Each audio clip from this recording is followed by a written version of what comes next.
প্রিয় দর্শক শ্রোতাবৃন্দ, আসসালামু আলাইকুম। আশা করছি সকলে ভালো আছেন। স্টক ট্রেড সিক্রেট চ্যানেলের পক্ষ থেকে আপনাদের স্বাগত জানাই। আজকের ভিডিওতে আমি ব্যাংক সেক্টর নিয়ে আলোচনা করব এবং ব্যাংক সেক্টরে সবচেয়ে বেশি টার্নওভার যে সকল স্টকের হয়েছে তার মধ্যে থেকে 5-6টা স্টক নিয়ে আলোচনা করব। যদি ভিডিওটা দেখেন তাহলে ব্যাংক সেক্টর নিয়ে একটা ভালো ধারণা পাবেন। আর ইন্ডেক্স নিয়ে যদি আগামী সপ্তাহে ইন্ডেক্স কেমন থাকবে সেটা যদি আপনারা জানতে চান তাহলে আমার এই ভিডিওটা আপনারা দেখতে পারেন, অর্থাৎ এই থাম্বনেলের আমি একটা ভিডিও দিয়েছিলাম এলিয়ট ওয়েবে মার্কেট কত দূর যেতে পারে, তারপর কি হতে পারে, আশায় বাঁচে আশা। আজকে ব্যাংক সেক্টর নিয়ে আলোচনা করার উদ্দেশ্য এটা যে ব্যাংক সেক্টরে যদি প্রাণ ফিরে পায় তাহলে সূচক কিন্তু ভালো থাকবে, পজিটিভ থাকবে। আর ব্যাংক সেক্টর যদি সূচককে পজিটিভ রাখতে পারে এবং টার্নওভার বাড়াইতে পারে, ব্যাংকিং সেক্টর দিয়েই মার্কেটের টার্নওভার বাড়বে। আর যদি সেটা বাড়ে তাহলে আজ এ সেক্টর, কাল সে সেক্টর, পরদিন আর এক সেক্টর, এভাবে বিভিন্ন sector up ten down ten এরকম হবে, মার্কেট পজিটিভ দিকে থাকার সম্ভাবনা থাকবে। তবে ব্যাংক সেক্টর ভালো থাকতে হলে আমাদের যে অর্থনৈতিক সূচক সেগুলি সব পজিটিভ থাকতে হবে। যদি পজিটিভ না থাকে তাহলে ব্যাংক সেক্টর ভালো হতে পারবে না। তবে অর্থনীতি শক্তিশালী হচ্ছে, দিনে দিনে ভালো নিউজ পাওয়া যাচ্ছে, রেমিটেন্সের নিউজ পাওয়া যাচ্ছে, রিজার্ভ বাড়ছে, দীর্ঘদিনের হিস্ট্রি, রিজার্ভের হিস্ট্রি তার সাথে তুলনা করলে বর্তমান রিজার্ভ ভালো, এরকম অনেক বিষয় নিয়ে আমার ভিডিও আছে এর আগে, যারা দেখেছেন তারা জানেন। বিভিন্ন নিউজ নিয়ে আমি বিশ্লেষণ করেছিলাম এবং দেখিয়েছিলাম। আর সূচক সম্বন্ধে জানতে হলে যে থাম্বনেলটা আমি দেখাইলাম, অর্থাৎ এই থাম্বনেল দিয়ে যে ভিডিওটা আছে 7-8 মিনিটের একটা ভিডিও, আপনারা চাইলে সেটা দেখতে পারেন, তাহলে সূচক সম্বন্ধে একটা ভালো ধারণা পেয়ে যাবেন। ব্যাংক সেক্টরে যদি আমি যাই তাহলে ব্যাংক সেক্টরটা দেখি যে কি অবস্থায় আছে। আমি ব্যাংক সেক্টরে আসলাম। এই সেক্টরের চার্টটা যদি আমরা একটু দেখি তাহলে এটা এই অবস্থায় আছে। এটা কীরকম হতে পারে তার একটা ধারণা আমি দেওয়ার চেষ্টা করেছি।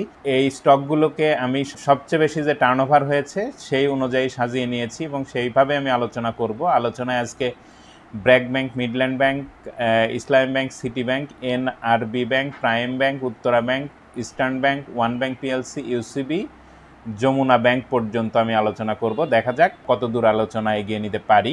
ব্যাংক সেক্টরের যে সেক্টর চার্ট সেটাতে আমরা আছি। এই সেক্টরের দেখেন যে ভ্যালু, এটা 14.8-এ অবস্থান করছে এবং এর একটা ব্রেকআউট লেভেল, যদি নিকটতম ব্রেকআউট লেভেল বলা হয় তাহলে এর সেক্টর ভ্যালু যদি 15 ক্রস করতে পারে তাহলে উপরে যাবে। এখন 15 ক্রস করার জন্য আরএসআই যেহেতু 66-এ আছে তাহলে আরএসআই পারমিট করে, এটা যদি দেখেন ভালো অবস্থানে আছে। এবং স্টোকাস্টিক আরএসআই, এটা নিয়ে আমি আমার ভিডিও দিয়েছিলাম, এটাও কিন্তু 100 পর্যন্ত যায়, তাহলে এটা কিন্তু 100-এ অবস্থান করছে। তাহলে 100-এ যখন এই স্টোকাস্টিক আরএসআই যায় তখন এটা এখানে আটকে যায়, তখন এই গ্রিন লাইন এবং অরেঞ্জ লাইনের মধ্যে কোনো ব্যবধান থাকে না, তখন দুইটা মিলে এক রেখা হয়ে যায় এবং একটা ইঙ্গিত দেয় যে এটা হয়তো বেশি দিন এই অবস্থায় থাকবে না, যে কোনো সময় দুইটা আলাদা হবে। আর তখন যখন আলাদা হয় তখন সেই সেক্টরের প্রাইস হোক, ইন্ডেক্স হোক অথবা কোনো স্টকের প্রাইস হোক, সেটা কমার সম্ভাবনা থাকে। তাহলে এইটা এভাবে গ্রিন লাইনটা নিচের দিকে আসবে, রেড লাইনটা তখন এইভাবে করে নিচের দিকে থাকবে, গ্রিন লাইন উপরের দিকে থেকে আবার এইভাবে করে যখন পজিটিভ হবে তখন পজিটিভ হওয়ার সম্ভাবনা। তবে এখান থেকে নিচে আসার একটা হালকা ইঙ্গিত এটা ধরে নিতে হবে যখন এইটা এই স্টোকাস্টিক আরএসআই দুইটা রেখা এক জায়গায় মিলিত হয়ে যায় এবং এটা সমান্তরালভাবে দুইটা একের অপরের উপর দিয়ে চলতে থাকে এবং ভ্যালুটা যখন 100/100 অর্থাৎ দুটোরই ভ্যালু যখন 100-তে অবস্থান করে, তাহলে এখান থেকে হয়তো, যেহেতু ব্যাংক সেক্টর অনেক নিচে আছে, এখান থেকে অনেক বেশি যে কমে যাবে এরকম ভয়ের কোনো কারণ নাই, কারণ খুবই নিচে থেকে এটা উপরে গেছে, 13 অথবা 13.5 থেকে উপরের দিকে যাচ্ছে। এবং যেহেতু অর্থনীতিতে বিভিন্ন সূচকের সুবাতাস আসছে, তাহলে এখান থেকে সামান্য একটু পজিটিভ হয়ে হয়তো আগামী 2 দিন পজিটিভ হয়ে পরে আবার একটু কারেকশানে আসতে পারে। আর সেই কারেকশানে যদি আসে তাহলে এইখানে পরবর্তীবারে এই জায়গাটা অর্থাৎ 15.5 এই জায়গাটা ব্রেকআউট করে উপরে যাবে। এখন এখান থেকে যে জায়গা থেকে নিচে আসে সেটা 15 হতে পারে, 15.1 হতে পারে, 15.23 যেটাই হোক হতে পারে, এখান থেকে সামান্য একটু নিচে আসবে এবং নিচে আসলে পরবর্তীতে যখন আবার এটা রিভার্স করবে তখন এটা 15.5 এই জায়গাটা ব্রেকআউট করতে পারে এই ব্যাংকিং সেক্টর, ব্যাংক সেক্টর। আমি ব্র্যাক ব্যাংকের চার্টে আসলাম।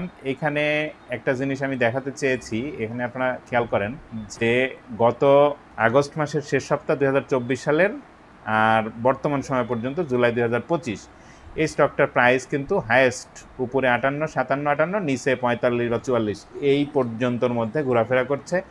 এখন যে জায়গায় স্টকটার প্রাইস আছে 53.8, এই জায়গাটা যদি আমরা একটু খেয়াল করি তাহলে এখানে ভলিউমটা যে খুব বেশি হয়েছে তা না, কিন্তু ভলিউম বেশি না হওয়ার ফলেও প্রাইসটা বেশ ভালো মাত্রায় বেড়েছে। 2 টাকা 60 পয়সা বেড়েছে এবং 5.08% যদি পার্সেন্টেজের হিসাবে বলি। আর এই জায়গাগুলি যদি আপনারা খেয়াল করেন তাহলে এই টপ এবং এই টপ প্রায় সমান হয়ে গেছে। এখানে একটা ব্রেকআউট যদি করতে না পারে ব্র্যাক ব্যাংক, তাহলে এই বক্সের বাইরে প্রাইস উপরে যাওয়ার সম্ভাবনা আমি দেখি না। আর যদি এখানে ব্রেকআউট না হয় তাহলে এখান থেকে হয়তো সামান্য একটু কারেকশানে আসতে পারে, আর ব্রেকআউট যদি করতে পারে তাহলে উপরের দিকে যাবে। আর উপরের দিকে যদি যায় তাহলে এটার যে এর আগের হাই ক্রিয়েট করেছিল 56, 57, 58 এই দিকটা, এই জায়গাটা তার একটা প্রাইস রিজেক্ট হওয়ার একটা জায়গা থাকবে। তো যারা এই ব্র্যাক ব্যাংকে বিনিয়োগকারী আছেন এই বিষয়টা খেয়াল রাখতে পারেন। আর আমরা একটু দেখি যে অন্যান্য ইন্ডিকেটর কি অবস্থায় আছে। অন্যান্য ইন্ডিকেটরের কথা যদি আমরা বলি তাহলে RSI কিন্তু 68-এ, তার মানে ভালো একটা জায়গা আছে, উপরে যাওয়ারও জায়গা আছে। এবং এই স্টোকাস্টিক RSI এটা কিন্তু অরেঞ্জ লাইনটা আছে 85.4-এ এবং গ্রিন লাইনটা আছে 91.0-তে, তাহলে এটা উপরে যাওয়ার আরও একটু জায়গা আছে। যদিও এটা একটা রিস্কি জায়গায় আছে, 80-র উপরে স্টোকাস্টিক RSI যদি থাকে তাহলে সেটাকে রিস্কি জোন ধরা হয় এবং সেখান থেকে যে কোনো সময় কোনো স্টকের প্রাইস কমার সম্ভাবনা থাকে। তবে এইখানে যে ইঙ্গিতটা দিয়েছে এই স্টোকাস্টিক RSI, আপনারা দেখেন যে যখন এই গ্রিন লাইনটা অরেঞ্জ লাইনকে নিচের দিক থেকে ক্রস করে উপরে যায় তখন প্রাইসটা বাড়ে, তাহলে এটা শক্তিশালীভাবে উপরের দিকে যাচ্ছে। এর আগে কিন্তু এটা 99 বা 97 থেকে ফিরে এসেছিল, এখন 91-এ আছে, তাহলে হয়তো আরও 1 দিন বা 2 দিন প্রাইস পজিটিভ থাকলেও থাকতে পারে। তারপরে ব্র্যাক ব্যাংকের প্রাইস হয়তো নিচের দিকে আসতে পারে। এরপরে আমি ইসলামী ব্যাংকে আসলাম। ইসলামী ব্যাংকের এই স্টোকাস্টিক RSI যেটা, এইটা দেখেন যে গ্রিন লাইন এবং অরেঞ্জ লাইন একটা সরল রেখায় চলছে, তার মানে দুইটারই ভ্যালু এখন 100 করে। এই জায়গাটা যদি আপনারা খেয়াল করেন, একটা দেখেন অরেঞ্জ কালারে 100 এবং আর একটা গ্রিন কালারে 100 লেখা, তার মানে এইটার যে গ্রিন লাইন এবং অরেঞ্জ লাইন দুইটাই কিন্তু একই রেখার উপর দিয়ে যাচ্ছে, যে কারণে এই ভ্যালুটা এইভাবে দেখাচ্ছে। তাহলে RSI আছে 85-এ, তাহলে এই স্টকটা উপরে যেতে পারে, যাওয়ার সম্ভাবনা আছে, কারণ একটানা যে স্টক এভাবে বেড়েছে এবং স্ট্রং বুলিশ ভাব দেখিয়েছে এবং ভলিউমের যে ধারাবাহিকতা সেটা আছে এবং আনইউজুয়াল কোনো ভলিউম এখানে নাই। তাহলে এখন যেহেতু ইন্ডিকেটরগুলি একটা হাই লেভেলে চলে গেছে, রিস্কি জোনে চলে গেছে, স্টোকাস্টিক RSI তো আর উপরে যাওয়ার জায়গা নাই, 100-তে অবস্থান করছে এবং RSI 85-এ অবস্থান করছে। এবং এই জায়গা যদি আপনারা খেয়াল করেন তাহলে এই জায়গা থেকে এর প্রাইস অনেক দিন এখানে থেকে নিচে এসেছিল। যেহেতু এখানে অনেক দিন প্রাইসটা ছিল 28 জানুয়ারি থেকে 8 এপ্রিল, তাহলে এখন এই এরিয়াটা ক্রস করতে হলে এইখানে একটু রিটেস্ট করতে হবে এই ইসলাম ব্যাংকে। যদি এখানে রিটেস্ট করে তাহলে হয়তো সামান্য একটু প্রাইস কমে আসতে পারে, হয়তো 2 টাকা 1 টাকা কমে আবার উপরের দিকে যাওয়ার একটা সম্ভাবনা রয়েছে। দেখা যাক ইসলাম ব্যাংক এর পরে কীরকম করে। তবে এখান থেকে যে উপরে যাবে না তা না, তবে এখান থেকে উপরে যেতে পারে। দিনের পর দিন একটা স্টকের RSI 70 বা 80-র উপরে থাকতে পারে, তবে সেই স্টকের যে ফান্ডামেন্টাল দিক সেই বিষয়গুলিও দেখতে হবে, মার্কেটের অবস্থা দেখতে হবে, মার্কেটের যে ইন্ডেক্স কোন জায়গায় আছে সেটা দেখতে হবে, মার্কেটের যে ইন্ডিকেটরগুলি আছে সেগুলি কোথায় আছে সেটা দেখতে হবে। তাহলে উপরে যাবে কি যাবে না সেটা সে সকল ইন্ডিকেটর দেখে বলা যাবে। তবে এটা যে জায়গায় গেছে এখন আমার অ্যানালাইসিস দিয়ে যেটা বলা যায়, হয়তো আর 1-2 টাকা বাড়লে হয়তো বাড়বে, বেড়ে একটু হলেও কারেকশানে আসবে, এসে তারপরে এটা পজিটিভ আবার হয়তো হবে। এরপরে আমি সিটি ব্যাংকের চার্টে আসলাম। এই সিটি ব্যাংকের চার্টে আপনারা একটু যদি খেয়াল করেন, এখানে দেখেন যে সিটি ব্যাংকের যে বক্সটা আমি এঁকেছি এটা আঁকার অর্থ হলো গত এই জুলাই 2024 সালের জুলাই থেকে বর্তমান সময় পর্যন্ত যদি আমি বলি তাহলে এটা 21শে মে পর্যন্ত এই বক্সটার ভিতরে প্রাইসটা ছিল। বক্সের আপার লেভেল কত 25.8 আর নিচে হচ্ছে 20.2, অর্থাৎ 20 টাকা থেকে 25 টাকার মধ্যে এর প্রাইস ঘুরেছে গত 1 বছরের ভিতরে। ছোট ছোট প্রাইস র্যালি করেছে কিন্তু বড় প্রাইস র্যালি তেমন একটা করতে পারেনি, একবারই শুধু করেছে সিটি ব্যাংক। এইখানে যদি আপনারা দেখেন যে এর ভ্যালু যে নিচে এসেছে, এটা আসার যে কারণটা সেটা হলো চলতি বছরের যে ডিভিডেন্ড ক্যালকুলেশন হয়েছে এবং ডিভিডেন্ড দেওয়ার ফলে যে প্রাইস অ্যাডজাস্ট সেটার কারণে এই স্টকটার প্রাইস কমে এসেছে, এখন ফল করেছে, নিচে চলে এসেছে ডিভিডেন্ড অ্যাডজাস্ট করার কারণে। এটা স্টক এবং ক্যাশ দুটোই দিয়েছিল। যদি দেখেন যে 12.5% স্টক এবং 12.5% ক্যাশ দিয়েছিল 2024 সালের ডিভিডেন্ডে। তাহলে এই সিটি ব্যাংক এখন যেখানে আছে স্ট্রং একটা বুলিশ প্যাটার্নে আছে। আর যদি এরকম হয় তাহলে কি ধরনের ইম্প্যাক্ট প্রাইসে পড়তে পারে সেটা যদি আমরা একটু দেখি, তাহলে দেখেন যে এই চার্টের যদি এই দিনের এই বড় ক্যান্ডেলের লেনদেনটা আমরা বাদ দিই, তাহলে এই দিকটা মোটামুটি ইনঅ্যাক্টিভ হয়ে যায় যখন এই জায়গার প্রাইসটার ব্রেক করে উপরে যায়। অর্থাৎ এইখানে 19 টাকা ব্রেক করে যখন 20 টাকায় গেল, তো তখন এই নিচে 18-19 টাকায় যে ট্রেডগুলো হয়েছিল সেগুলি মোটামুটি ইনঅ্যাক্টিভ বলতে হবে, কারণ এই জায়গায় গেলে তখন সেটা সেল করে প্রায় প্রফিটটা নিয়ে নেওয়ার কথা। তাহলে এই দিকটা যদি আমরা ইনঅ্যাক্টিভ ধরি, এখন এই বক্সের মধ্যে আগেরগুলো আমরা বাদ দেই, অল্প দিনের যদি আমরা ধরি, তাহলে গত জুলাই থেকে এই 21শে মে পর্যন্ত এই জায়গায় যে টার্নওভারগুলি হয়েছিল সেগুলি ফুললি অ্যাক্টিভ আছে। তাহলে আমি এটা বলছি এই কারণে যে এই স্টকটার প্রাইস যেহেতু এখান থেকে বাড়ছে, তাহলে এটা কত দূর পর্যন্ত বাড়তে পারে, সেই জন্য এইটা যেহেতু অ্যাক্টিভ, তাহলে এই জায়গাটা অর্থাৎ এই 22 টাকা 23 টাকা এই জায়গায় যখন এই স্টকটার প্রাইস যাবে তখন এটা বাধার সম্মুখীন হবে। এখন দেখি যে অন্যান্য ইন্ডিকেটরের কি অবস্থা। RSI 53-তে আছে, তাহলে উপরে যাওয়ার যথেষ্ট জায়গা আছে, তাহলে এটা RSI পারমিট করছে উপরে যাওয়ার জন্যে। এখন আমি দেখি যে এই স্টোকাস্টিক RSI কি বলে। স্টোকাস্টিক RSIও কিন্তু পারমিট করছে। স্টোকাস্টিক RSI ইঙ্গিত দিচ্ছে যে গ্রিন লাইনটা অরেঞ্জ লাইনকে ক্রস করবে, এভাবে করে গ্রিন লাইন অরেঞ্জ লাইনকে ক্রস করে উপরে যাবে, আর এভাবে তখন অরেঞ্জ লাইনটা তার পাশাপাশি এভাবে যেতে থাকবে এবং 100 পর্যন্ত যাবে, সে পর্যন্ত যাওয়ার সুযোগ আছে। আর তাহলে স্টোকাস্টিক RSIও বলছে যে আরও একটু প্রাইস বাড়ার সুযোগ আছে এই সিটি ব্যাংকের। তাহলে দেখা যাক পরবর্তী দিনে সিটি ব্যাংক কত দূর যায়। তবে সিটি ব্যাংক এভাবে আস্তে আস্তে দিনে দিনে আমার মনে হয় যে এটা বাড়তে বাড়তে 22 টাকা, কমপক্ষে 22 টাকা পর্যন্ত বা 23 টাকা পর্যন্ত যাওয়ার একটা সম্ভাবনা তৈরি করেছে এনআরবিসি ব্যাংক। এই স্টকটা কিন্তু মাঝে মাঝে ভালো প্রাইস র্যালি করে। এটা দীর্ঘদিনের চার্ট হিস্ট্রি যদি আমরা একটু দেখি, তাহলে এই জায়গাটা যদি আপনারা দেখেন, এই বক্সটার ভিতরে দেখেন যে গত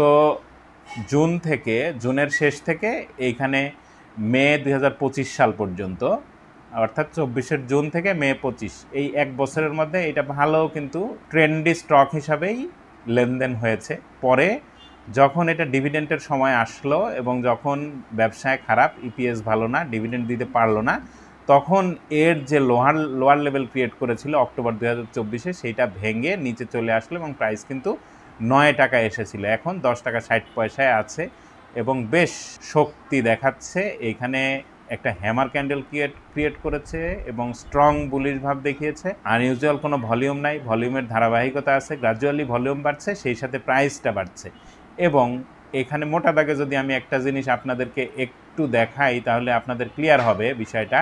এখানে দেখেন যে একটা ডব্লু প্যাটার্নের মতো প্যাটার্ন ক্রিয়েট করেছে এই জায়গাটা, এবং এই জায়গাটা ডাবল বটমের মতো না হলেও, ডাবল বটমের মতো। আর এটা নেকলাইনটা কত, 10 টাকা লেভেলটা, এই লেভেলটা হচ্ছে এই নেকলাইন, এই 10 টাকা লেভেলটা, এই লেভেলটা যখন ক্রস করলো তখন এটা কিন্তু 5-6%-এর মতো প্রফিট দিয়ে ফেলেছে। তাহলে এরকম হলে 10% প্রফিট দেয়, তাহলে এটা আরও একটু উপরে যাবে। এটা প্রথম হয়তো 11 টাকা 11.5 টাকা পর্যন্ত যেতে পারে, তারপরে হয়তো আরও একটু উপরে যেতে পারে এনআরবিসি ব্যাংক। আমি এর আগে যে কয়টা ব্যাংক নিয়ে আলোচনা করলাম, Midland bank, Islami bank, City bank, এগুলি কিন্তু প্রত্যেকেই ডিভিডেন্ড দিয়েছে গত বছর, কিন্তু এই এনআরবি ব্যাংক এই স্টকটা কিন্তু ডিভিডেন্ড দিতে পারেনি, তবুও এর প্রাইসে কিন্তু স্ট্রং বুলিশ ভাব দেখা যাচ্ছে।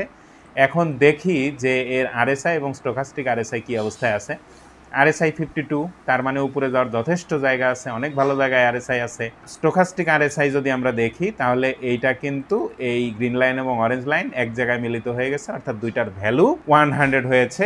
এখন এইখানে প্রাইসটা নিচে একটু হয়তো আসবে, সামান্য একটু কারেকশানে হয়তো আসবে, এটাই বলছে স্টোকাস্টিক RSI। তবে স্টোকাস্টিক RSI দেখে যেটা বোঝা যায় যে একটা স্টক অনেক আগেই কিন্তু এটা সিগন্যাল দেয় যে প্রাইসটা কখন বাড়বে এবং প্রাইসটা কখন কমবে। আরএসআই এখনো সিগন্যাল দেয়নি যে প্রাইস কমবে, কিন্তু স্টোকাস্টিক আরএসআই সিগন্যাল দিয়ে দিয়েছে যে এইটার প্রাইসটা কমবে। তার মানে কালই কমে যাবে এরকম না, হয়তো আরও 2-1 দিন পজিটিভ থাকতে পারে, 3 দিন পজিটিভ থাকতে পারে, হয়তো আরও 50 পয়সা বা 1 টাকাও বাড়তে পারে, বেড়ে তারপরে কমবে।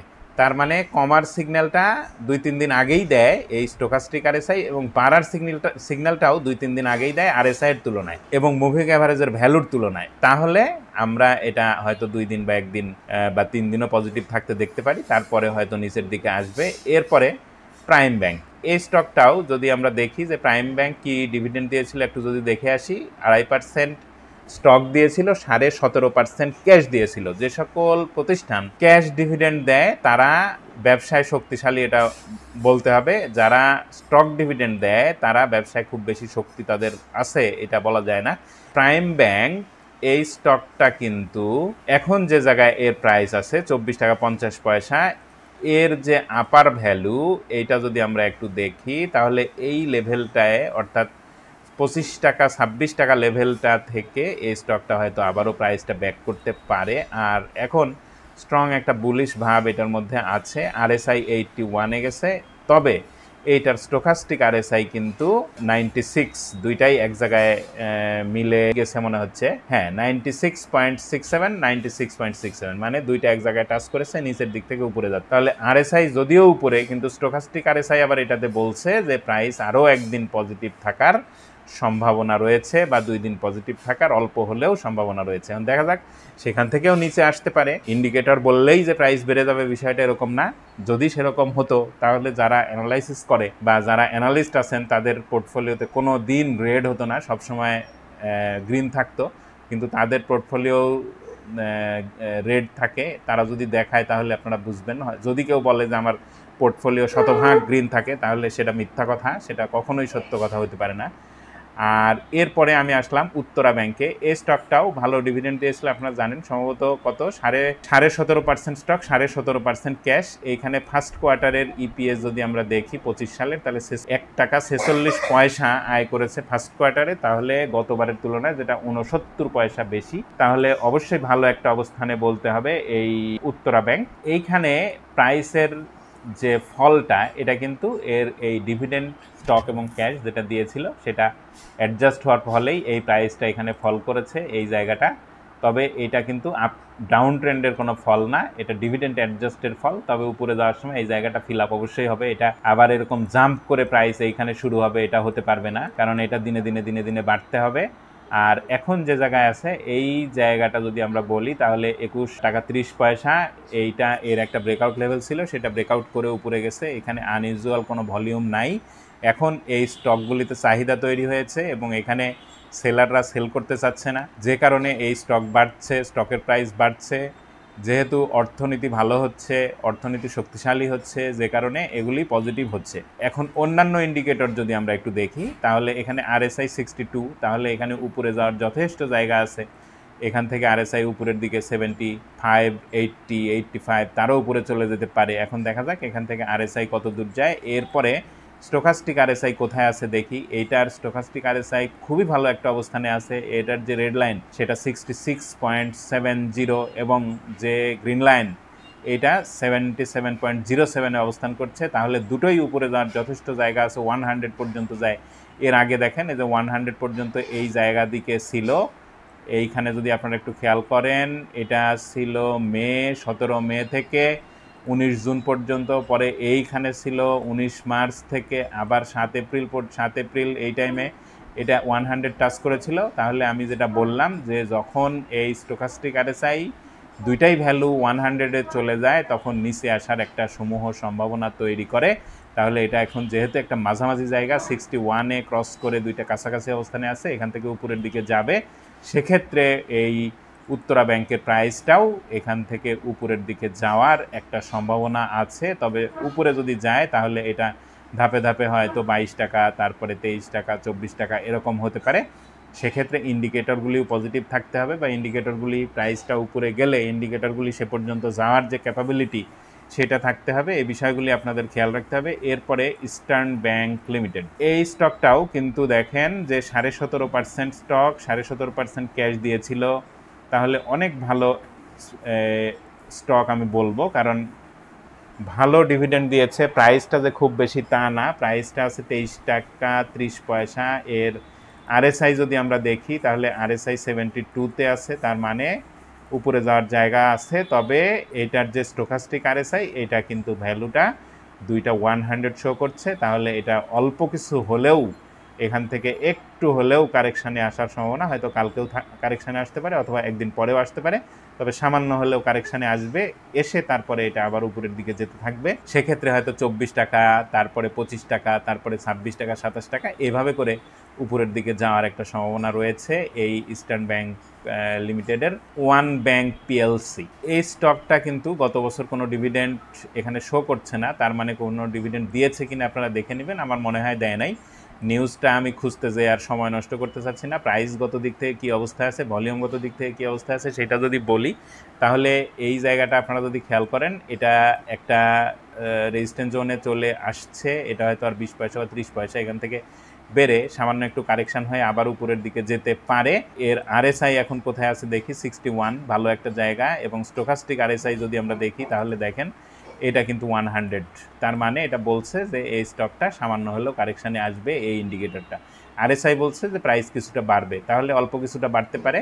এবং স্টোকাস্টিক আরএসআই 100-তে গেলেই যে সাথে সাথে নেমে আসবে তা না, সেটা 100 বরাবর অনেক দিন থাকতে পারে। তাহলে এখান থেকে এই ওয়ান ব্যাংক পিএলসি এটার প্রাইস হয়তো সামান্য একটু বেড়ে 20 পয়সা 30 পয়সা সর্বোচ্চ 8 টাকা পর্যন্ত যে আবার একটু কারেকশানে আসতে পারে, সেক্ষেত্রে আবারও 7.5 টাকায় হয়তো কিনা গেলে যেতে পারে। এইটা আলোচনা করে আমার আলোচনা শেষ করে দিব। সেটা হচ্ছে ইউসিবি, ইউনাইটেড কমার্শিয়াল ব্যাংক। এই স্টকটা আমি এতক্ষণ পর্যন্ত যে সকল স্টকের আলোচনা করলাম তার মধ্যে প্রাইসগত দিক থেকে সবচেয়ে লো রিস্কে এই স্টকটা আছে। এবং দীর্ঘদিন যদি বলি তাহলে দেখেন গত 28 মে থেকে বর্তমান সময় পর্যন্ত এই স্টকটার হাইয়েস্ট প্রাইস ছিল 10 টাকা 40 পয়সা, লোয়েস্ট ছিল 9 টাকা 90 পয়সা। ক্লোজিং প্রাইসের কথা আমি বলছি, যদিও এটা 9 টাকা 60 পয়সা এসেছে, কিন্তু 9 টাকা 60 পয়সা প্রাইস ক্লোজিং হয়নি, ক্লোজিং উপরে হয়েছে। তার মানে 10 টাকা 9 টাকা 90 পয়সার নিচে এই 1 মাস বা তার বেশি সময় ধরে এই স্টকটার প্রাইস ক্লোজিং হয়নি। এবং হায়েস্ট যেটা সেইটা হচ্ছে 10 টাকা 40 পয়সার উপরে প্রাইস ক্লোজিংও করতে পারেনি। তাহলে এখন কি অবস্থায় আছে সেটা যদি আমরা দেখি, এইখানে দুইটা গ্রিন ক্যান্ডেল এবং দুইটাই স্পিনিং টপ ক্যান্ডেল, তার মানে বায়াররা যেমন শক্তিশালী এখানে সেলাররাও শক্তিশালী, এটাই বোঝাচ্ছে। তবে এই স্টকটা এন্ট্রি নেওয়ার মতো একটা অবস্থানে আছে। যদি কেউ এন্ট্রি নেন তাহলে 9 টাকা 90 পয়সার নিচে যদি নেমে যায় তাহলে অবশ্যই স্টপ লস নিতে হবে। আর এখান থেকে আগামীকাল যদি 10 টাকা 20 পয়সা বা তার উপরে ক্লোজিং করতে পারে তাহলে এটা আস্তে আস্তে হয়তো একটু উপরের দিকে যাবে। আর উপরের দিকে যদি যায় তাহলে এই স্টকটা কতটুকু যেতে পারে সেটা যদি আমরা দেখি, তাহলে দেখেন যে এর আগে যখন একটা হাই ক্রিয়েট করেছিল 19 মার্চ 2025, এই হাইটা ছিল সম্ভবত 13 টাকা। এরপরে যখন আবারও এই মে মাসে আবার একটা আপ ট্রেন্ড হলো, ওই সময় এটা 12 টাকায় গেলেও বা তারও উপরে গেলেও এটা ক্লোজ হয়েছিল 11 টাকা 80 পয়সা। এই যে আগের যে ক্লোজ হলো 13 টাকা 11 টাকা 80 পয়সা, এর যে একটা লোয়ার ট্রেন্ড, এখন এই স্টকটা উপরে যাওয়ার ক্ষেত্রে এই জায়গাটা 11 টাকা 50 পয়সা বা 60 পয়সা, এই এরিয়াটার কথা আমি বলছি। এই জায়গাটা প্রাইসটা বাধা পেয়ে যদি এভাবে ফিরে না আসে, এটা যদি ব্রেক করে উপরে যেতে পারে, তাহলে হয়তো এর আগের যে হাই ক্রিয়েট করেছিল অর্থাৎ এই 11 টাকা 80, সেইটা ক্রস করে 13 টাকা এই দিকটা পর্যন্ত যেতে পারে। আর এই জায়গাটা যদি ব্রেক করতে না পারে এই 11 টাকা 11.5 টাকা লেভেলটা, তাহলে এখান থেকে আবার নিচে চলে আসবে। আর নিচে যদি আসে, যেহেতু অনেক খারাপ মার্কেটে 9 টাকা 90 পয়সার নিচে নামেনি, তাহলে এই স্টক আর নিচে হয়তো নেমে আসবে না। অ্যানালাইসিস দিয়ে এটা বলা যায়। তবে যে কোনো কিছু মার্কেটে ঘটতে পারে। আমি আজকের যে আলোচনা করলাম ব্যাংক সেক্টর নিয়ে, যদি ভালো লাগে তাহলে লাইক দিতে পারেন, শেয়ার করতে পারেন এবং কমেন্ট করে জানাতে পারেন আপনাদের ভালো লাগা মন্দ লাগা। আর নতুন ভিডিও সবার আগে পেতে হলে চ্যানেলটা সাবস্ক্রাইব করতে হবে। ধন্যবাদ সবাইকে, ভালো থাকবেন।